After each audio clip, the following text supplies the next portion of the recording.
niku nembe panahnya Rasulullah, busurnya Rasulullah. Yang paling keras, paling kelas berat itu busurnya sahabat Sa'ad bin Abi Waqqas. Nah, ini pemanahnya Nabi itu Pak, tidak pernah meleset. Berapa beratnya Pak? Niku nembe panahnya Rasulullah, busurnya Rasulullah. Yang paling keras, paling kelas berat itu busurnya sahabat Sa'ad bin Abi Waqqas. Nah, ini pemanahnya Nabi itu Pak, tidak pernah meleset. Berapa beratnya Pak? 80 pound, kira-kira sekitar 50 sampai 55 kilo.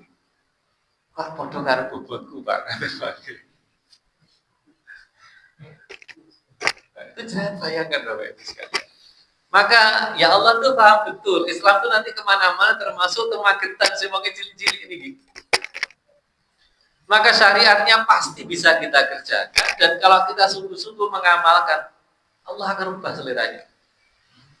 Maka ibadah itu menjadi hiburan. Tuh. Yakin penjenengan pasti pernah merasakan bahwa ibadah itu jadi hiburan. Kapan? Payah stres, payah akeh masalah. Nah, tapi alangkah indahnya, alangkah hebatnya ketika hiburan itu kita rasakan, bahkan pada saat kita dalam keadaan baik-baik saja, kan begitu. Itulah orang yang dapat petunjuk Bapak Ibu sekalian. Ulaika humur rasyidun. Itu kita nanti yang bisa mengukur diri sendiri, tidak usah menilai orang lain. Karena tidak ada gunanya menilai orang lain. Mau besok di akhirat itu urusannya nafsi-nafsi sendiri-sendiri. Nah, maka Bapak Ibu sekalian, bahwa puasa itu juga disebut syahrut taqwa. Karena memang apa yang terkandung di dalam makna takwa itu banyak yang terhimpun di dalam aktivitas di bulan Ramadan. Apa itu takwa Bapak Ibu sekalian? Banyak definisinya. Yang pasti tadi ulama merangkumnya, rimaul khair, semua yang baik-baik itu ujungnya pasti takwa, tujuannya pasti takwa. Ini saya mau mengambil definisi dari sahabat Ubay bin Ka'ab. Ketika beliau ditanya oleh Amirul Mukminin Umar bin Khattab. Ini hadisnya terkenal dengan istilah hadis Ubay. Ubay bin Ka'ab saya pernah matur untuk mriki insyaallah. Ini masalah sabar dulu saya sampaikan di sini. Sabar istiqomah di dalam amal soleh. Jadi Ubay bin Ka'ab itu oleh Nabi disifati sahabat yang paling paham Quran. Jadi salah satu di antara sekian sahabat yang paling paham Quran dan sahabat yang bacaannya termasuk paling baik. Ubay bin Ka'ab. Makanya di masa Umar bin Khattab resmi Ubay bin Ka'ab itu jadi imam sholat tarawih selama 1 bulan. Dan memang tarawih itu mulainya zamannya Umar, karena dilaksanakannya di masjid, ada imamnya berjamaah selama 1 bulan. Kalau istilahnya belum tarawih, tarawih muncul di masanya Imam Ahmad. Dan semua itu semata-mata untuk memunculkan sebuah kondisi supaya umat Islam itu bisa istiqomah ibadah. Ini pun saja nih Pak. Ditradisikan sunnah hasanah bahasanya kan begitu. Maka di masa Umar sudah mulai khawatir ini umat Islam sudah tidak ajak lagi sholat malam pada saat Ramadan. Padahal fadilahnya kan besar, diampunkan dosanya yang lalu. Ghufira lahu ma taqaddama min dzambika, begitu bagi yang qiyamul lail pada saat Ramadan. Maka kemudian ditradisikan jamaah selama 1 bulan di Masjid Nabawi. Imam Ahmad sudah mulai khawatir lagi, pandangannya jauh ke depan. Ini mesti zaman akhir tambah rusak ya gini sholat. Bener tarawih tapi mesti ngawur. Bener sholat malam tapi mesti ngawur. Maka diberilah nama sholatnya tarawih dan kata rohah.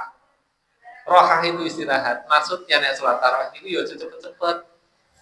Harus tumak nina. Maka tidak usah ditanya. Piye tarawih 23 kok itu menit sudah tidak usah dibahas. Itu sudah tidak cocok dengan namanya.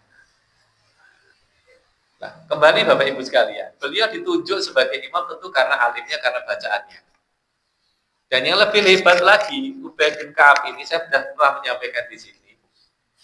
Itu punya sakit yang tidak pernah sembuh. Masih ingat Bapak Ibu sakitnya apa? Sakit greges, demam panas greges. Bukan namun demam tok, demam kan cuma panas. Ini demam panas greges sampai menggigit. Jadi tidak ada satupun sahabat itu betah cedak-cedak kali Ubay. Bukan karena khawatir ketularan, karena penyakitnya tidak nular ini. Tidak kayak COVID, tidak nular ini. Tapi tidak pernah sembuh. Sungguh Pak, ini cedak-cedak Pak. Apalagi sampai kesenggol, panas. Karena satu ketika Nabi memberikan kabar kepada para sahabat, sesungguhnya jangan kalian mencari sakit demam, kata beliau. Karena demam itu menghapuskan dosa sepanjang badannya masih panas dan uratnya masih menegak. Maksudnya sih greges. Nggak perlu pakai menggigit. Apa doanya Ubay bin Ka'ab mendengar itu? Allahumma inni as'aluka hammun, kata beliau. Aku mohon kepada Allah, ya Allah berikan aku sakit demam yang tidak pernah bisa sembuh. Sinten sing urun ngaten? Panasnya nganggo greges lho iki. Tidak pernah sembuh, tapi tidak menghalangi aku keluar untuk ke Masjidil Haram melaksanakan haji dan umroh. Keluar ke Masjid Nabawi untuk sholat jamaah, keluar untuk jihad fisabilillah. Pada saat beliau ditetapkan sebagai imam sholat tarawih, tentu keadaannya beliau sedang sakit. Boleh dongo zamannya Nabi kok, ditunjuknya zaman Umar. Maka pasti dia dalam keadaan lorong greges Pak. Dan tarawihnya para sahabat itu kata sumriki jam 8 seperempat sampun rampung. Kalau di sana itu mulainya ba'da isya, berakhirnya menjelang subuh. Yang hebatnya lagi, sing mimpin niku imame wong lorong greges. Padahal kita, Bapak Ibu, nek greges dijak tarawih mawon abot. Lah niki dadi imam suwe pisan. Dan jamaahnya tidak ada yang protes karena bacaannya tetap enak didengar. Sholatnya juga tetap minah. Jenengan bayangkan ini model wong sing kaya apa niki. Maka tidak salah kalau kemudian beliau ditanya oleh Umar bin Khattab, annahu sa'ala Ubay bin Ka'ab anit taqwa. Aku bertanya kepada Ubay bin Ka'ab tentang takwa. Ini hadisnya terkenal, populer, tapi saya baru ketemu mantannya, mata kuliah ini kan ketemu baru ketemu sekarang. Karena saya agak merasa kurang sreg, bukannya tidak percaya, kurang sreg dengan terjemahan bahwa takwa itu hati-hati. Bukan berarti salah, tapi saya meyakini pasti lebih dari itu kan Pak. Karena bahasa Arab itu sulit memang diterjemahkan dalam bahasa lain. Mesti ada penjelasan tambahannya kan gitu. Kemudian yang ditanya bukan yang jawab, malah tanya balik. Faqala lahu Ubay amma salakta tariqan dza syauqin. Apakah engkau pernah lewat jalan yang penuh dengan duri? Itu pertanyaannya sih Ubay. Saya kan sudah pernah dengar hadis ini. Qala bala, benar kata Umar, pernah saya lewat jalan itu. Maka Ubay bertanya lagi, fa kaifa sona'tu? Maka apa yang kamu buat? Apa yang kamu kerjakan ketika lewat jalan yang seperti itu? Maka dijawab oleh Umar, syammartu wajtahattu. Ini yang kemudian diterjemahkan menjadi hati-hati. Pada dua kalimat Bapak ini. Syammartu wajtahattu.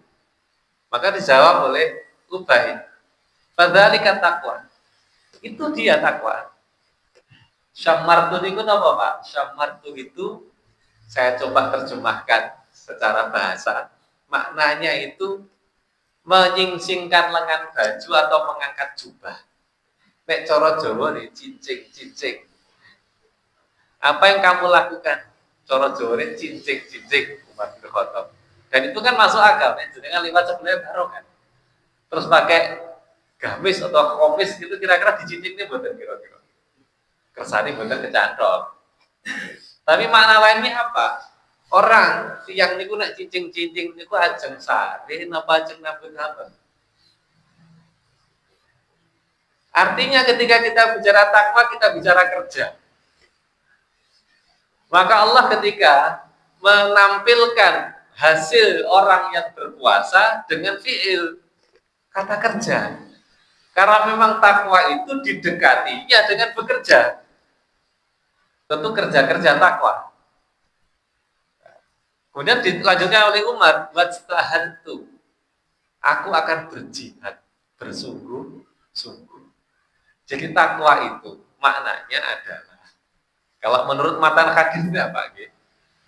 Kerja yang sungguh-sungguh tetapi tetap dalam koridor berhati-hati supaya tidak kecantol duri. Hidup di dunia itu durinya apa? Duri maksiat ada begitu banyak.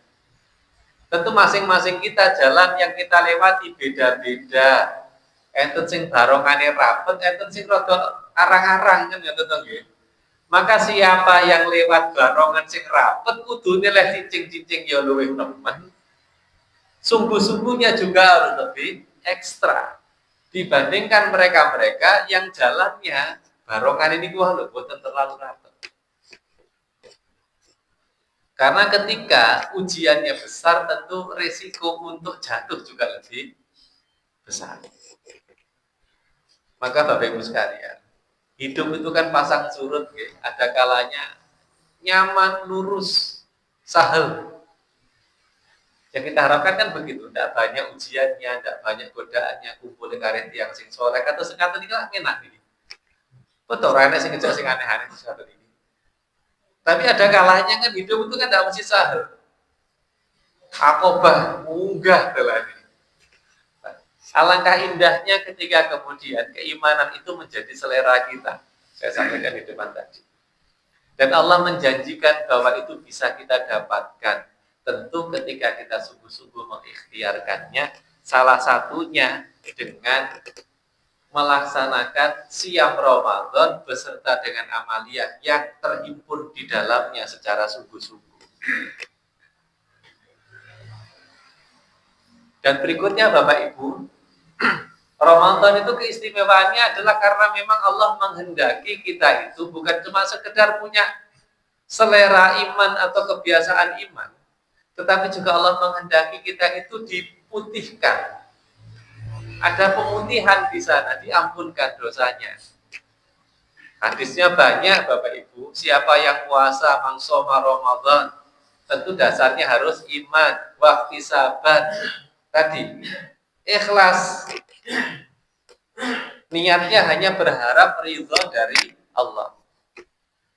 Maka Allah menjanjikan ghufirallahu man taqaddama min dzambi. Allah akan ampunkan dosanya yang sudah lewat. Mangqama Ramadan, yang berdiri pada saat bulan Ramadan, maksudnya sholat tarawih kemarin saat ini. Maka sampai Umar bin Khattab itu masyhur itu ketika diprotes oleh sahabat, Rasulullah tidak pernah melakukan tarawih seperti ini. Rasulullah tidak pernah melakukan qiyamul lail seperti ini. Apa kata beliau? Ini adalah bid'ah hasanah. Jadi istilah bid'ah hasanah itu Umar itu yang menyampaikan.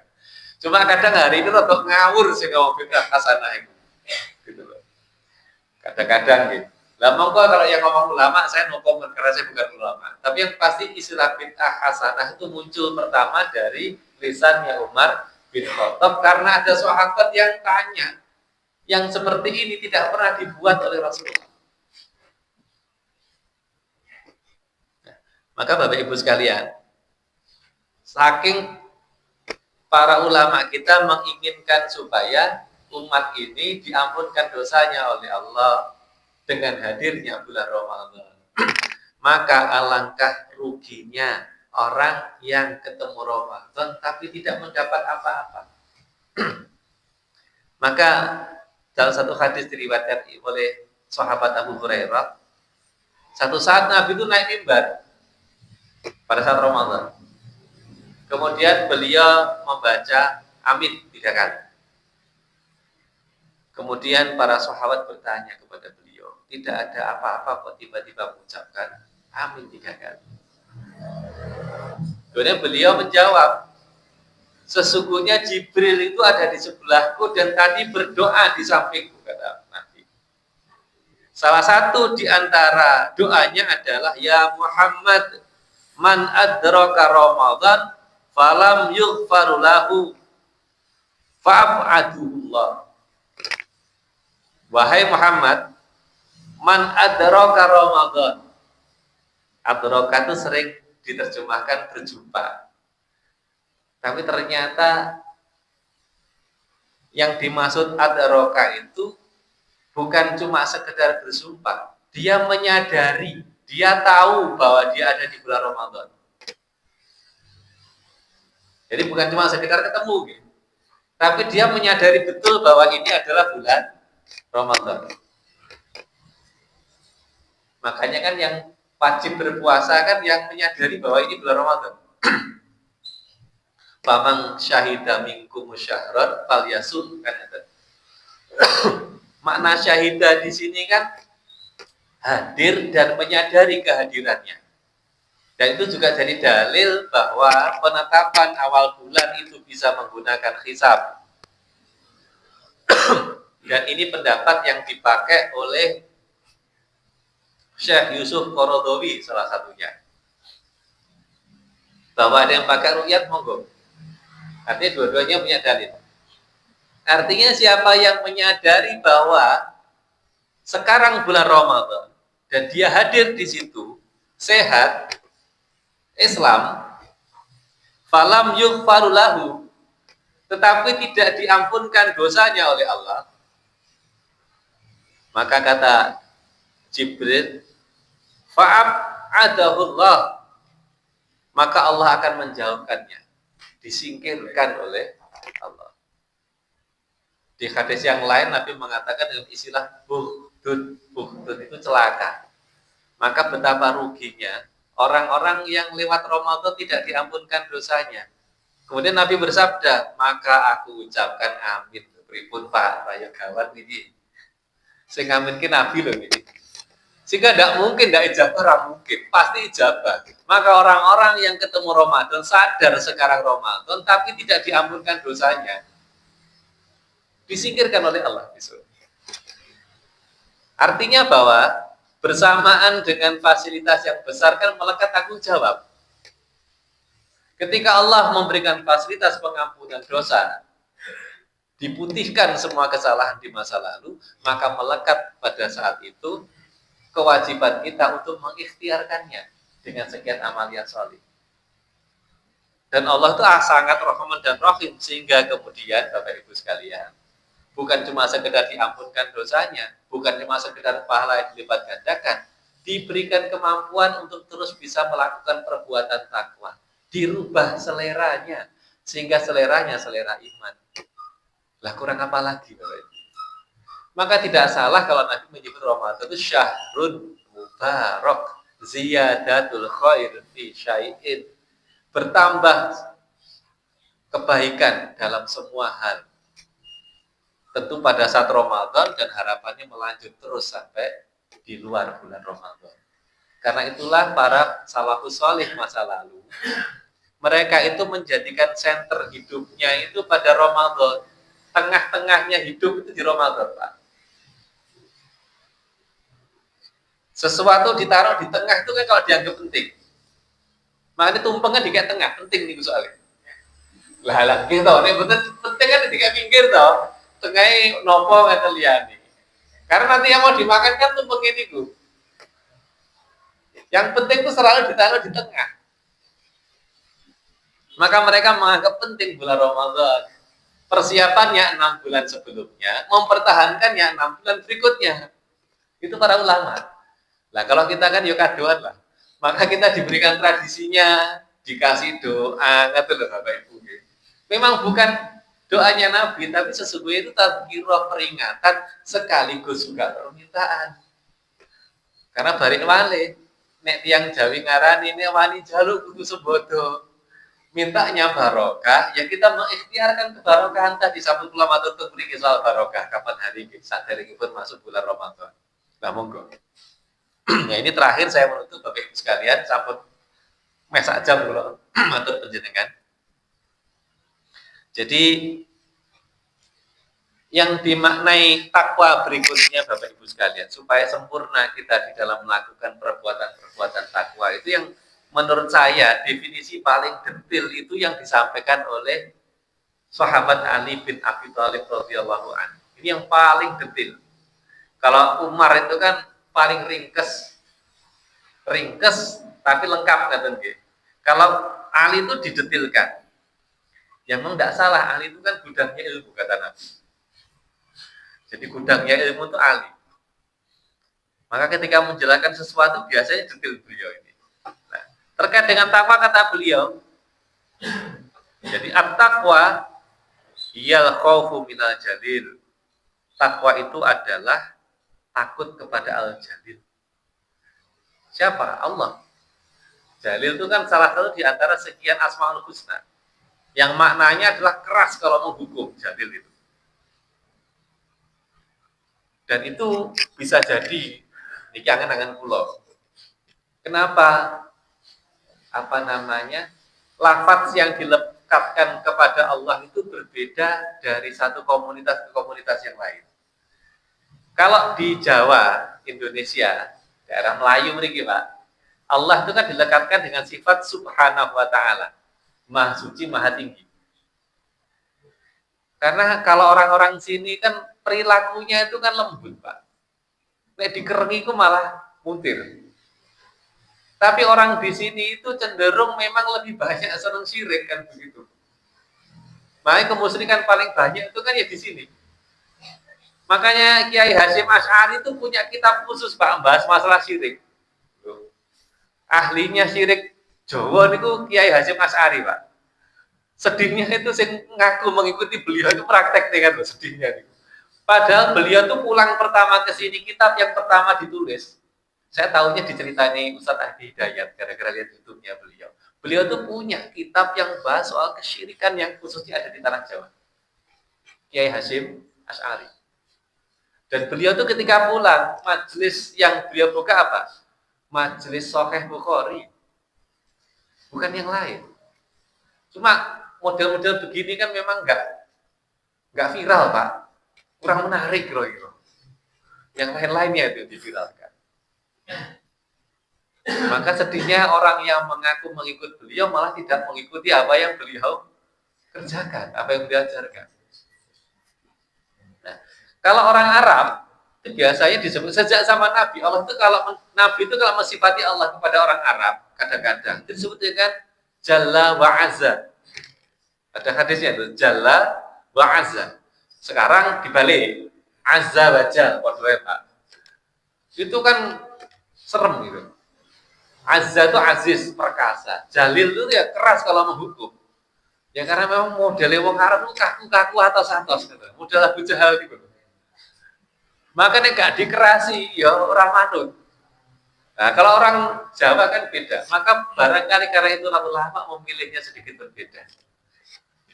Jadi al-khauf minal jalil. Takwa itu takut karena mendapatkan hukuman dari Allah Ta'ala. Dan balik lagi Bapak Ibu sekalian, level terbawah keimanan seseorang ketika beramal itu karena takut Bapak Ibu. Dan itu memang yang namanya rasa takut itu adalah respon emosional yang amat sangat kuat. Bukan yang terkuat Pak, tapi amat sangat kuat. Orang itu akan melakukan apa saja karena takut. Sing tesik nyambut damel nek juragan iku wala era karo karuan. Lah mau manut mesti ya. Disiplin. Saking kerenge juragan. Cara guru kan kepala sekolah kereng, pendidik kereng, kepala dinas kereng pisan. Mesti gurune tertib-tertib nih. Karena rasa takut. Tapi kalau dalam urusan iman ini paling bawah Pak ini. Maksudnya imannya orang yang taat loh, gitu. Ini paling bawah. Kenapa? Ini seperti taatnya budak ini.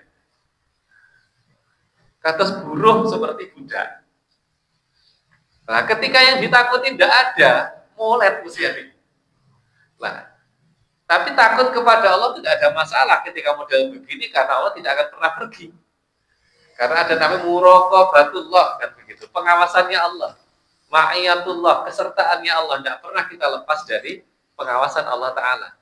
Mungkin jenengan masih ingat cerita saya ada seorang santri tanya ke syekhnya, pengen maksiat, sing ora dosa.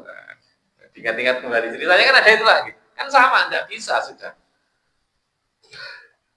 Maka itu kalau orang takut, di atasnya apa? Rojak, Pak.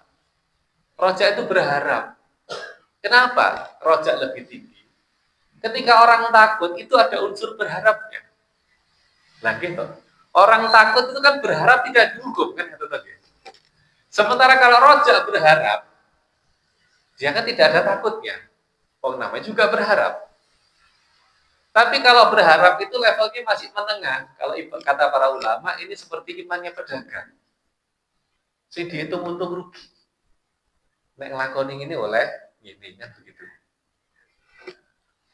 Nah ini kalau kurang bagi hasilnya rasa-rasa. Nah yang tertinggi apa? Mahabbah atau cinta. Kalau sudah cinta itu sudah ada ngitung. Ketika orang cinta itu sudah tidak lagi menjadikan rasa takut dan harapan sebagai faktor lagi. Oh, saya memang senang kan begitu. Kalau saya boleh menganalogikan meskipun tentu tidak bisa dibandingkan cintanya kita kepada anak. Maka kata Ibnu Qayyim al-Jauziyah tadi, perjalanan iman, perjalanan takwa menuju Allah seperti seekor burung. Kepalanya mahabbah, sayapnya sebelah adalah rojak, sebelah adalah khauf. Tiga-tiganya sebaiknya hadir, maka sempurnalah iman, sempurnalah takwa. Tapi memang tadi Pak respon terbawahnya al-khauf minal jalil. Setidaknya itu masih di masih masuk kategori. Berikutnya apa? Wal amal bitanzil. Beramal dengan yang diturunkan. Yang namanya takwa itu apapun yang jadi perintah Allah, maka dia mesti dituruti. Maka kan di akhir surah Al-Baqarah kan seperti itu kan. Jadi ketika Rasulullah Shallallahu Alaihi Wasallam menerima wahyu yang di surah Al-Baqarah ayat yang berapa? 285 kalau tidak salah sebentar. Maka para sahabat itu kan merasa berat. Sebentar ayatnya saya kalau diputus begini agak lupa. Sebentar.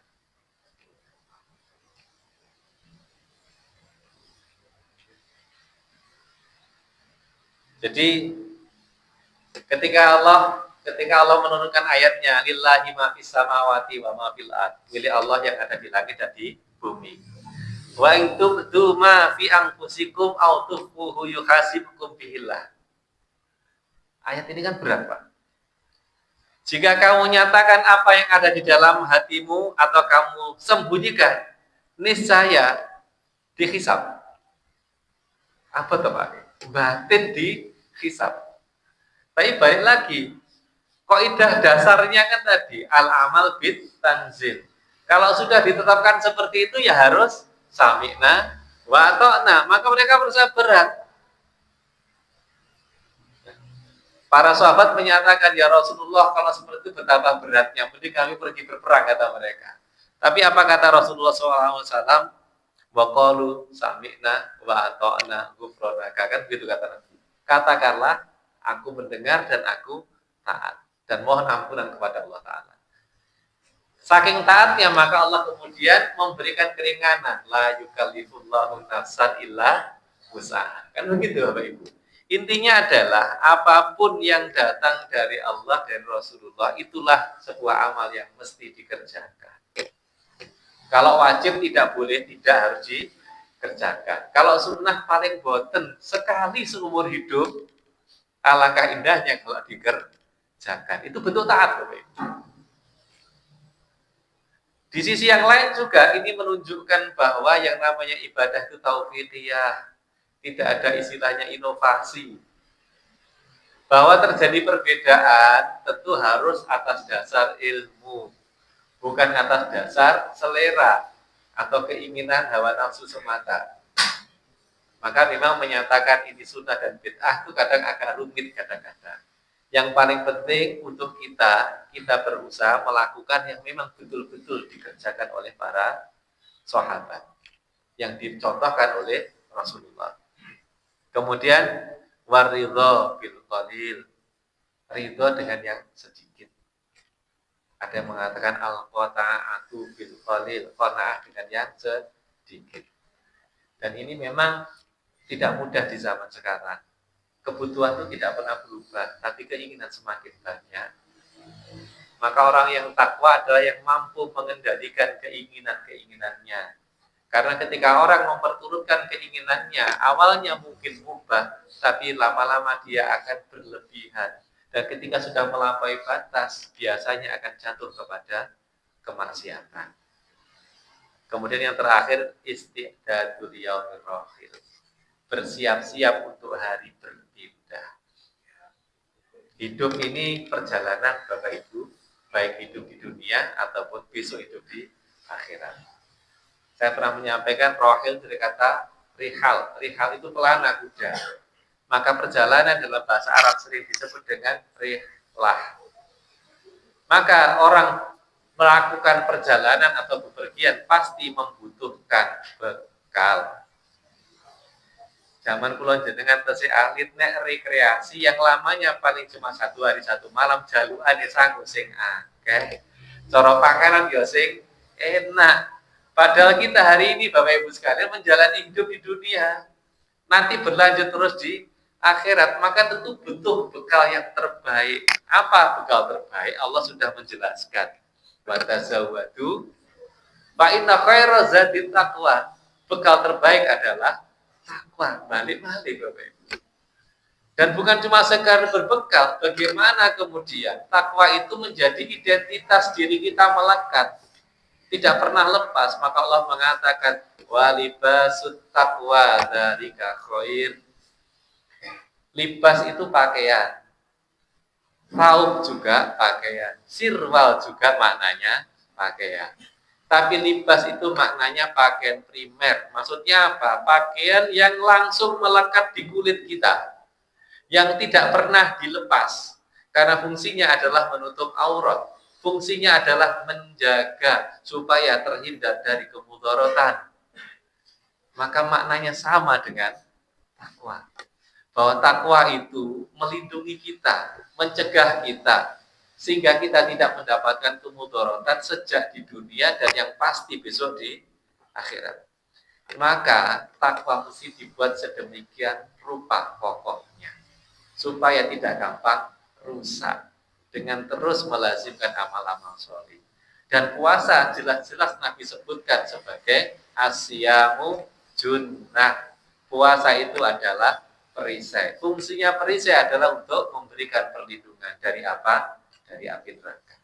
Maka Bapak Ibu, dari yang saya sampaikan maju mundur bolak-balik tadi, intinya adalah marilah Bapak Ibu, ini Ramadan kita manfaatkan semaksimal mungkin, karena Ramadan sejatinya adalah bentuk kasih sayang Allah. Maka marilah kita terima itu sebagai hal yang memang wujudnya kasih sayang, sehingga kita lebih mudah untuk beramal. Dan insya Allah ketika itu kita kerjakan, semoga takwa, iman menjadi identitas kita, subut waluzum dengan amal-amal soleh kita, dan besok kita diwafatkan di atas amal-amal soleh yang kita kerjakan. Demikian Bapak Ibu, kurang lebihnya mohon maaf, saya akhiri. Assalamualaikum warahmatullahi wabarakatuh.